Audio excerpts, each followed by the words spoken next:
छत्रपती शिवाजी महाराजांना वंदन करून माझ्या आभाराच्या भाषणाला मी सुरुवात करतो। सन्माननीय व्यासपीठ आणि व्यासपीठासमोरील सर्व सन्माननीय, खरं तर आज मी अतिशय आनंदी आहे आणि एक समाधान आहे की शेती आणि मातीबद्दलचा पुरस्कार या ठिकाणी दिला गेला आणि तो पुरस्कार शेती आणि मातीसाठी उभं आयुष्य ज्यांनी घालवलं त्या शरदचंद्रजी पवार साहेबांच्या हस्ते हा पुरस्कार मिळावा, हाच एक मोठा सन्मान आहे। त्याबद्दल मी मनापासून आभार व्यक्त करतो। अनेक जण प्रश्न विचारतात, टीव्हीच्या माध्यमातून शेतकऱ्याबद्दल बोलताना तुमच्या मनात एवढी तळमळ का आहे? आज या व्यासपीठावरून मला दोन गोष्टी सांगायच्या। ती तळमळ कुठून आली? पुस्तकातून आलेली नाही। फटाक्या विना जी दिवाळी गेली त्या दिवाळीने सांगितलं तुझा बाप शेतकरी आहे। बापाच्या दारावर जेव्हा सावकार हेरजाऱ्या मारायचा त्याच्यातून ती तळमळ आली आहे। बापाच्या फाटलेल्या जोड्यातून आणि आईच्या फाटलेल्या साडीतून ती तळमळ इथपर्यंत पोहोचली आहे। दारावर जेव्हा बँकाच्या नोटिसा चिटकायच्या आणि बाप जेव्हा मातीसोबत धडका द्यायचा, हे सगळं बघून लहानाचे मोठे झालो म्हणून टीव्हीच्या स्क्रीनवर आल्यानंतर कधी सांगावं लागत नाही तुझ्या बापाचं दुःख काय। आणि आज टीव्हीच्या माध्यमातून बडे मुद्द्याच्या माध्यमातून जी भूमिका मांडतोय या महाराष्ट्राच्या समोर, त्याची दखल घ्यावी आणि इथं सन्मानित केलं जावं, यापेक्षा मोठा सन्मान कुठला असू शकत नाही।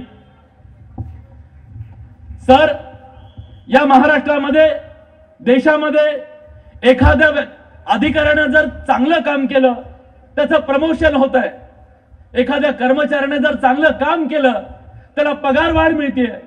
पण या राज्यातल्या या मातीतल्या शेतकऱ्याने जर चांगलं कष्ट करून चांगलं पीक केलं, दमदार जोमदार पीक आणलं, तर त्याचे भाव अर्ध्यानं पडतात।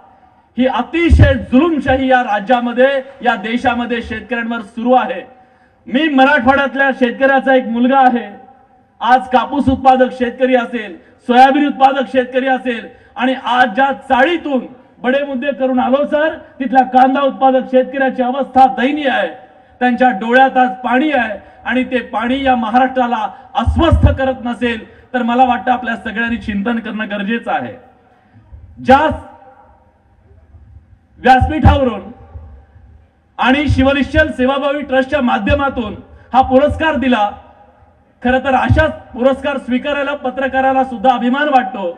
या महाराष्ट्राला प्रश्न पडतो, टीव्हीवरती शेतकऱ्याची आत्महत्या झाल्यानंतर जी केविलवाणी चेहरे आम्ही लहान लहान मुलांचे दाखवतो, ती लहान लहान मुलं जी दिसतात त्यांचं पुढे काय होतं हे महाराष्ट्राला पडलेला प्रश्न होता। तर त्यांना सांगायचंय, हा माणूस त्या सगळ्यांचा बाप बनून त्यांना जगवतोय। आज दोन हात नसलेला तो मुलगा जो टीव्हीवरती तुम्हाला सगळ्यांना दिसला, महाराष्ट्र हळहळला। पण त्या हळहळीच्या पलीकडे जाऊन त्या मुलांचा बाप बनणं हे सोपं काम नाहीये। पवार साहेब, तुम्ही ज्यांच्या डोक्यावर हात ठेवला त्या माणसांनी कर्तृत्व गाजवलेलं आहे। अनाथांच्या डोक्यावर सावली धरणारा हा माणूस आहे आणि या माणसाच्या डोक्यावर आपण सावली धरावी आणि हे काम प्रचंड मोठ्या प्रमाणात व्हावं आणि या महाराष्ट्रात आत्महत्या होऊ नये। मी तर म्हणतो जीएसटीचा सध्या प्रश्न सगळीकडे चर्चेला आहे। झालंच, वाढवायचे असेल तर 50% 100% जीएसटी लावा। शेतकऱ्याचं मरण खूप स्वस्त झालंय। जाताना फक्त एकच पत्रकारितेच्या माध्यमातून जे सवाल उपस्थित केले जात आहेत, क्रांती नाही काही नाही, पण एक गोष्ट आहे, त्या तिथं गेल्यानंतर शेतकऱ्याच्या पोरांना आपल्या बापासाठी आवाज उठवावा, प्रामाणिकपणे काम करावं आणि त्या माध्यमातून सामान्य माणसाचा आवाज उठवावा, हे माझं कर्तव्य आहे। आणि आज हा दिलेला पुरस्कार बडे मुद्दे या कार्यक्रमावर प्रेम करणाऱ्या महाराष्ट्रातल्या कोट्यवधी लोकांना, प्रेक्षकांना मी समर्पित करतोय आणि जाताना फक्त एक शब्द, एक वचन देऊन जातोय।